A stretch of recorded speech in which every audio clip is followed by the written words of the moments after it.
రిజర్వేషన్ల ఉపవర్గీకరణపై జస్టిస్ షమీమ్ అఖ్తర్ చేసినటువంటి కమిటీ రిపోర్ట్స్ను మొన్న రాష్ట్ర మంత్రి మండలి ఆమోదం తెలిపి శాసనసభలో ప్రవేశపెట్టినటువంటి తీరును ఖండిస్తూ ఈరోజు నిజామాబాద్ జిల్లాలోని మాల సంఘాల జేఏసీ ఆధ్వర్యంలో అందరం కూడా పెద్ద ఎత్తున రాష్ట్ర ప్రభుత్వానికి వ్యతిరేకంగా ఇలా నిరసన కార్యక్రమాన్ని తెలియజేయడం జరుగుతూ ఉన్నది. మేము ఈ సందర్భంగా ఈ తెలంగాణ రాష్ట్ర ప్రభుత్వం గౌరవ ముఖ్యమంత్రి రేవంత్ రెడ్డిని అడుగుతా ఉన్నాం. రేవంత్ రెడ్డి గారు, మీరు ఎందుకు ఎస్సీల మధ్య విభజన తీసుకొచ్చేటువంటి విషయాల్ని మీరు చేస్తూ ఉన్నారని చెప్పేసి ఆనాడు 2007లో వేసినటువంటి జస్టిస్ ఉషా మేరా కమిషన్, ఆనాడు ఉన్నటువంటి కాంగ్రెస్ ప్రభుత్వం చేసినటువంటి సిఫార్సుల్లో భాగంగా జస్టిస్ ఉషా మేరా కమిషన్ ఆర్టికల్ 341కి క్లాస్ 3ని చేర్చి రాజ్యాంగ సవరణ చేయాలని చెప్పేసి మరి అప్పుడు చేసినటువంటి దాన్ని పక్కన పెట్టి ఇవాళ నా జిల్లాలో నా రాజకీయ భవిష్యత్తుకు ఇది మాదిగల జిల్లా అని చెప్పేసి నువ్వు ప్రకటించుకున్నావు. నా యొక్క రాజకీయ వారసత్వానికి మాదిగలు వెన్నట్టు ఉన్నారని చెప్పేసి నువ్వు ప్రకటించుకున్నావు. మంచిదే, నీకు నిజంగా మాదిగల పైన చిత్తశుద్ధి ఉంటే వారిని రాష్ట్ర ప్రభుత్వంలో భాగస్వామ్యం చేసి వారిని ప్రధాన జీవన స్రవంతిలోకి తీసుకురావడానికి మా మాల సంఘాలకు ఎటువంటి అభ్యంతరం లేదు.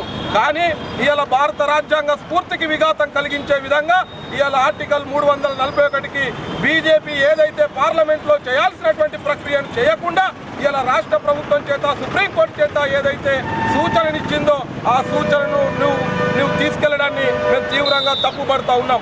నిజంగా నీకు దమ్ము ధైర్యం ఉంటే, నీవే సామాజిక న్యాయాన్ని కోరుకున్నటువంటి వాడివైతే నిజంగా నువ్వు మొత్తంగా కూడా మరి ఈ రాష్ట్రంలో ఉన్నటువంటి దళితుల జనాభా తమాషా ప్రకారమే కాకుండా ఈ రాష్ట్రంలో ఉన్నటువంటి అన్ని సామాజిక వర్గాల జనాభా తమాషా ప్రకారంగా వారికి రాజకీయ పదవులు ఇచ్చేటువంటి దమ్ము ధైర్యం రేవంత్ రెడ్డికి ఉందా అని చెప్పేసి మేము ఈ సందర్భంగా మేము హెచ్చరిస్తూ ఉన్నాం.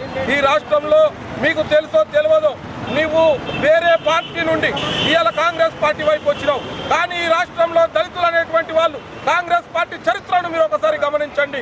ఆనాటి నుండి ఈనాటి వరకు కాంగ్రెస్ వెన్నంటి ఉన్నటువంటిది మా మాల సామాజిక వర్గం.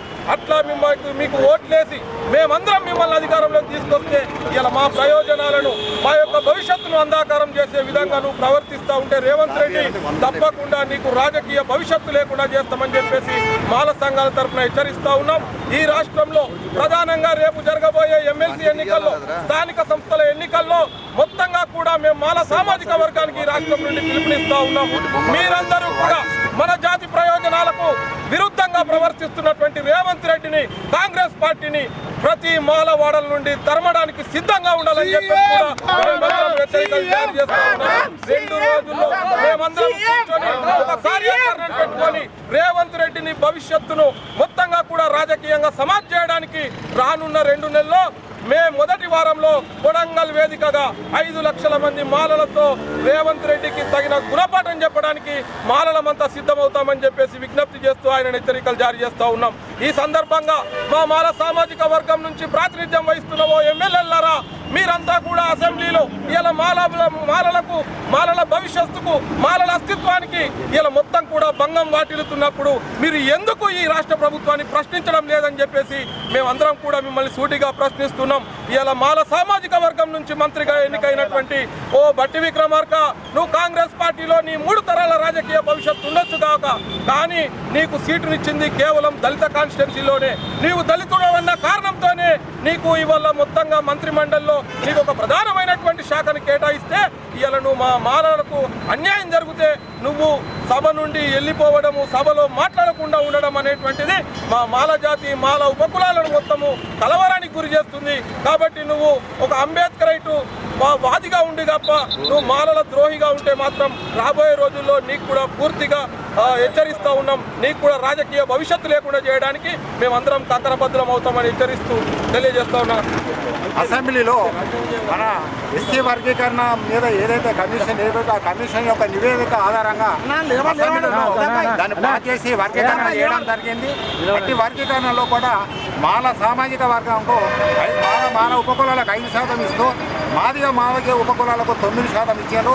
ఇది మాలలకు చాలా అన్యాయం జరిగింది. ఆ కమిషన్ ఏకసభ్య కమిషన్ ఏదైతే ఇచ్చిందో అది ఇచ్చిన నివేదిక కంప్లీట్గా అలా ఉన్న జనాభా చూపించిందో ఆ జనాభా కూడా తప్పులు తడకాకున్నది. అదేవిధంగా నివేదికలో అదొక మాదిగ ఉపకులాలకు న్యాయం చేసే విధంగా వాళ్ళకి లబ్ధి పొందే విధంగానే ఉన్నది తప్ప మిగతా కులాలను ఎక్కడ కూడా పట్టించుకుంటలేదు. ఆ కమిషన్ కూడా ఎక్కడ ఏ ఊళ్ళలో పోలేదు. ఎవరు కూడా మాది ఇళ్ళ కానీ ఇతర మాల ఉపకుల ఇళ్ళ కూడా ఎక్కడ కూడా విజిట్ చేయలేదు. అక్కడ ఉన్న వాళ్ళ యొక్క స్థితిగతులను కూడా ఎక్కడ కూడా వాళ్ళు తెలుసుకోలేదు.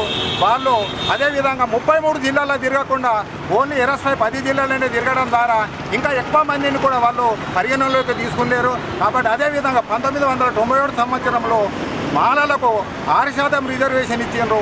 ఇప్పుడు 5% రిజర్వేషన్. అప్పటికిప్పటికి జనాభా పెరుగుతాయి తప్ప జనాభా తరగది. మరి తరిగినప్పుడు మరి ఆ విధంగా పెరిగిన దానికి అనుగుణంగా ఇంకా 1%, 2% పెంచేదని పోయి శాతం తగ్గించారు. ఇది మాలలకు చాలా అన్యాయం జరిగింది. దీన్ని మేము మాలలందరం మన తెలంగాణ రాష్ట్రంలో కూడా ఉన్న మాలలందరం దీన్ని ముక్తకంఠంగా ఖండిస్తున్నాము.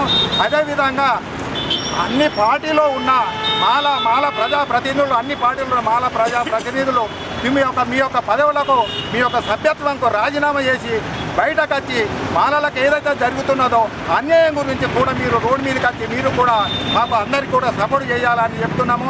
ఈరోజు మేము నిజామాబాద్ జిల్లాలో ఉన్న మాలమానము టీం ఆధ్వర్యంలో ధర్నా కార్యక్రమం చేస్తున్నాము. ఇటు ధర్నా కార్యక్రమానికి వచ్చిన ప్రతి ఒక్క సభ్యులకు కూడా అందరికీ కూడా జైభీంలో ధన్యవాదాలు తెలియజేస్తున్నాం. ఈరోజు నిజామాబాద్ జిల్లాలో మాల మహానాడు టీం ఆధ్వర్యంలో ఏదైతే ఈ ధర్నా చౌక్లో మరి 4వ తారీఖు అంటే మన ఫిబ్రవరి 4వ తారీఖు రోజు మంత్రివర్గంలో మరి అసెంబ్లీలో ఎస్సీల వర్గీకరణ విషయంలో మరి షేక్ కమిషనర్ గారు ఇచ్చిన వేదికను మరి వెంటనే మరి మన రాష్ట్ర ముఖ్యమంత్రి దాన్ని ఆమోదించి మరి అసెంబ్లీలో పెట్టి మరి మాలలకు 5% మరి ఇవ్వడము చాలా శోచనీయము. ఏదైతే మీ లెక్కల ప్రకారమే మరి 17% 43 ఉన్నదని మీరే చెప్తున్నారు. మరి 18% మీరు పెంచి మరి దీన్ని రిజర్వేషన్లు మీరు కేటాయించవలసింది ఉన్నా మీరు ఒక్క మేధావి వర్గాన్ని అటు మాలల మేధావులను కానీ మాదిగ మేధావులను కానీ మరి ఇతర మేధావులతో ఎవరితో మీరు సంప్రదించకుండా అడా ఉడిన కమిషన్ ఇవ్వగానే వెంటనే మీరు ఈ యొక్క రిజర్వేషన్లను మీరు ప్రకటించారు. ఏదైతే 2011 లెక్కల ప్రకారం జనాభా లెక్కల ప్రకారం తీసుకుందో అప్పుడు మరి మాలలకు 6% ఉండే, మరి ఎంఆర్పీ వాళ్ళకు 7% ఉండే. మరి ఈరోజు మరి మాలలు ఈ యొక్క రాష్ట్రంలో తక్కువైపోయినరా 5% చేసినావు, మరి వేరే వాళ్ళకు మరి 9% చేసినావు. ఇదంతా తప్పుడు లెక్కలు ఉన్నాయి. కాబట్టి వెంటనే దీన్ని మీరు రద్దు చేసి మళ్ళీ దీని విషయంలో పునరాలోచన చేసి మరి ఏదైతే రిజర్వేషన్లను 18% పెంచి దీన్ని చేయవలసిందిగా జిల్లా మాలమానాడు సంఘం టీంను కోరుతుంది. లేని ఏడల మాలలు మీకు రాబోయే స్థానిక ఎన్నికల్లో మీకు తగిన గుణపాఠం చెప్తారు.